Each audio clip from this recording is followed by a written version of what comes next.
I am pretty sure there is burning questions lying on the table of your heart.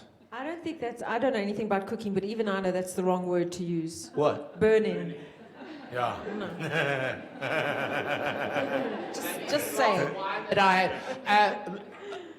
But what will we say? Yeah. Maybe you have an urge to ask a question. So let's start here. I have the microphone, hands in the air. Questions to Jacqui and Jeremy on the books. Yeah, any questions at all before we do the prize giving for the edible books? Yeah, there we go. And by the way, thank you to everybody who entered. What a wonderful competition. Combining books and food. It's a great idea. So well done, UJ Library staff. Yes. Well done to you. Congratulations.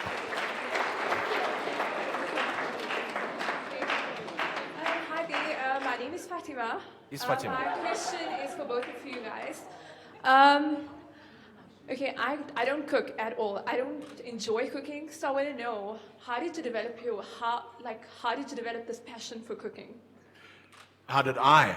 Both of you, directed to both No, of well, you. she has got no passion for cooking. She's got loads of passion, but none for cooking. You. Yeah. I grew up in a family in the Eastern Cape, and my one enduring memory of food, and food to me always comes from smells, because it's the first thing that happens when you walk into a home is you smell something. And my one endearing smell that will die with me is the smell. And is there anybody from the Eastern Cape here? Ah, okay, right there. We've got a few people from the Eastern Cape. The one thing that I can still smell in my mind is the distinctive smell of Zhoozsh cooking on a stove. And I used to come into the house, and our caregiver at the time, Agnes Zenani, she was always had some Zhoozsh that was cooking. And that's actually one of the recipes in our cookbook, is how to do proper Eastern Cape Zhoozsh. And yeah, so I think it comes, Fatima, I think it really comes, as any passion comes, from being involved in something. You know, I suppose that's how a passion for soccer comes in, because as a little kid, your father or brother is kicking a ball to you the whole time, and you just carry on kicking it back. I think it starts young. Thank you so much. Thank you, Fatima. Hello, I'd like Very to much. greet you. I'd like to greet you. Hey, can I ask, do you have any other cookbooks that you have, and any other books that you have besides cooking books? Yeah, we've got the two cooking books. The first one was Zhoozsh, and then the second one we continued to, am I allowed to say bullshit? Yeah, you've just said Continued it. to bullshit our way through cooking, and the second one was faking it. I'm just going to say as a woman, actually I won't say anything. So yes, I did a book on the border war in the 80s about South Africa's border war, and Jeremy's done a couple of joke books. But so you can see we're very serious writers. But we have a very extensive library at home. I've got a fairly extensive library of cooking books, and that only takes up about 5% of our library. The rest of the library belongs to Jacqui, who's got a huge... When we were renovating, he wanted a barn, I wanted a library, so that's what we got. But yeah, we collect books, I mean, but from a very wide genre, of fiction and non-fiction. Thank you.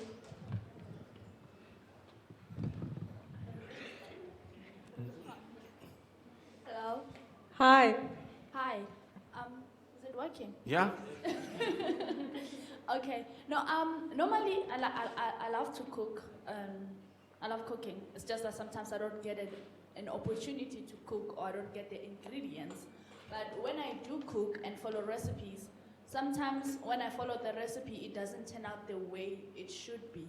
Now, I want to know, do your cookbooks, are they guidelines, or are they what we are supposed to do? Because when you do that we say we are supposed to do, it doesn't come out the way it does in the picture, even the taste. Sometimes it's even undercooked or overcooked. It becomes a total disaster. but we follow the instructions in the cookbook. So how do you... Look, our cookbooks have been sort of deconstructed and reconstructed. I say that the recipes themselves, as I said, I cook by feel. So it was what I thought should go in, and then those ingredients were checked, and then we tested them. We used the Santon Sun kitchens as our testing ground, and James Khoza and Peter Mabuzela and myself worked for about a month in those kitchens, just checking the recipes to see that the ingredient section, what was going in was right. But it is a feel thing as well. It's also an easy cookbook. So there's not fancy ingredients that you can't find or things that are very, very precise. So it is a recipe. It's a set recipe that you can follow, but you can chop and change as you like, as per your taste. But there's nothing in there that you're going to make and go, okay, this is a flop, because it's uncomplicated. You know, can I tell you something? And this is from a whitey's point of view, okay? The best thing to happen in the last 10 years to whiteys in this country is tinned chakalaka. I'm telling you, you use it for everything. take chicken thighs, brown them in a bit of onion and oil, just brown the skin, turn them over, 1 tin of chakalaka, 1 tin of tomato and onion mix, a little bit of Tabasco sauce, a little bit of soy sauce, a little bit of chutney. Leave that for 35 minutes just to cook up, and you serve that with couscous. Nandu kufaki. I would like to ask the lady, are you a student at UJ? What are you studying currently? Oh, my dear, you should come over to STH. What your problems here, we'll teach you. You won't have any flops. I want to tell you one thing. Did you hear that recipe, how quick that came out? That's a passion. That's a passion, eh? Passion in cooking. Jeremy? Hi. I just want to ask about your book. Does it also cover traditional food such as ngushu, your tribe, Doesn't have tripe, because I've never really been able to cook tripe properly. But yeah, things like ngushu. It's even got dog biscuits and dog food in there, which we had a British cookery book author who said, your book would not be allowed in England. And we said, why not? Well, you have dogs on the cover, dogs in the kitchen. One can't have dogs in the kitchen.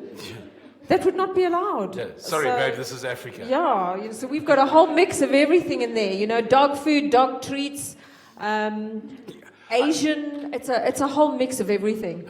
And I think a lot of the stuff as well, we've taken recipes from around the world and to a certain extent have Africanized them. There was something, and this may be a bit technical from a foodie point of view, but it fascinated me. We were on a houseboat on Kariba, and I was cooking in the kitchen with Sydney Nyoni.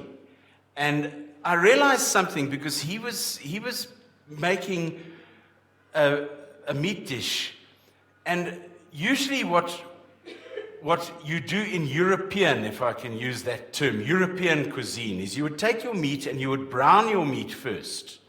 And then you add your other ingredients to it, and then you slowly cook that with the vegetables. And what Nyoni did, Nyons took the nyama and he put it into a pot and he poured water over it and he threw salt on and he put it on high and it just boiled itself. And I thought, geez, this is going to be as tough as all hell. But he boiled it and he boiled it like mad. Kept adding water. And that started getting a little gravy almost going in the bottom. And then he put the vegetables in and turned it right down and let it just simmer. And it was absolutely beautiful. And that is the difference between a European way of doing the same thing that's done in an African way. The taste comes out, it looks the same, the taste is totally different though. And suddenly you go, hang on, there is this crossover here that we don't even realize.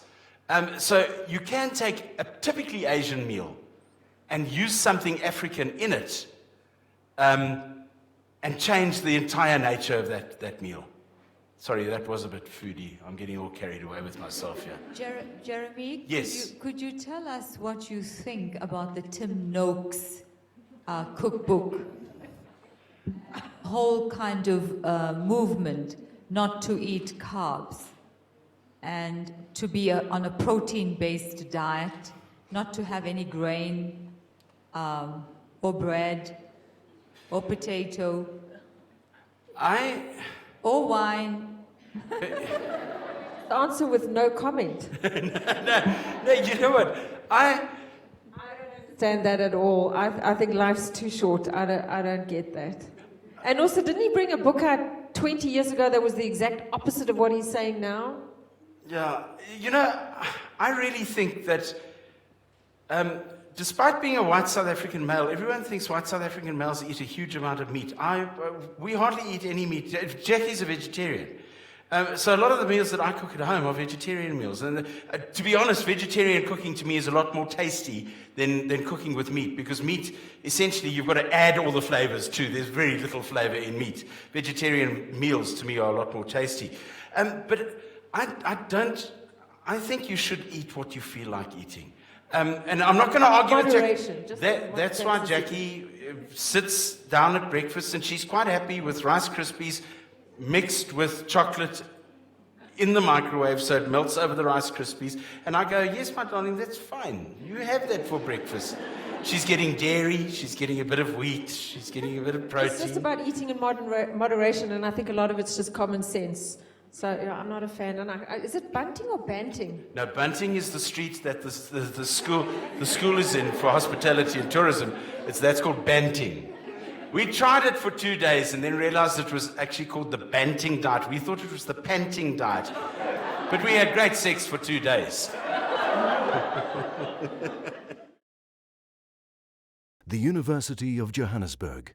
Rethink, reinvent.